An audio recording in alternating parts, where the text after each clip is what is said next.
Será que nós podemos, aqui nessa vida, ficarmos completamente livres do pecado?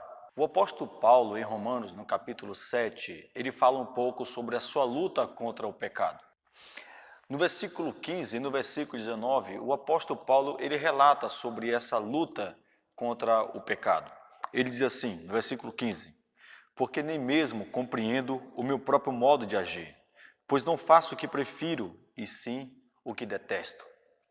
E no versículo 19, ele ainda diz, porque não faço o bem que prefiro, mas o mal que não quero, esse faço. E aí depois ele pergunta para si mesmo, por que isso é assim? Por que minha vida é assim? Por que isso está acontecendo? E aí ele mesmo responde no versículo 17, nesse caso, quem faz isto já não sou eu, mas o pecado que habita em mim. Então, veja que um dos maiores homens do cristianismo, o apóstolo Paulo, um homem já convertido, crente, missionário, pregador, doutrinador da igreja, este homem ainda luta contra o pecado, onde ele mesmo diz que ele não compreende o seu próprio modo de agir, porque ele não consegue fazer as coisas que ele prefere, mas as coisas que ele não prefere fazer é o que ele acaba fazendo. E ele diz que tudo isso é por causa do pecado que habita nele. Então veja que o pecado ele ainda habita no apóstolo Paulo.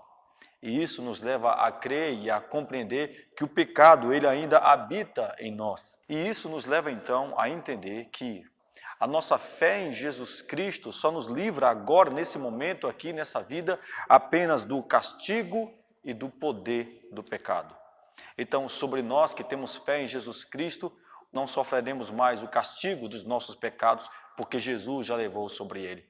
E nós não temos mais o domínio do pecado sobre nós, porque Jesus Cristo já nos libertou. Mas o pecado ainda está presente na nossa vida. E é por causa desse pecado que ainda nós sofremos. É por causa desse pecado que ainda nós passamos muitas dores e muitas aflições aqui nesse mundo. Mas vai chegar um dia, e esse dia está bem próximo, que tudo isso vai acabar. E o apóstolo Paulo nos dá essa esperança, porque quando ele olha para a situação dele, essa situação de pecado habitando nele, ele diz assim no versículo 24, miserável homem que sou, quem me livrará do corpo desta morte? E ele diz, graças a Deus por Jesus Cristo, nosso Senhor. Um dia, Jesus Cristo vai nos livrar, não apenas do castigo ou do poder do pecado, mas também da presença do pecado. Um dia, nós receberemos um corpo completamente transformado e glorioso, um corpo incorruptível, um corpo incontaminável, um corpo igual ao que Jesus Cristo recebeu após a sua morte, quando ele ressuscitou e subiu aos céus. Nós seremos como Jesus Cristo é.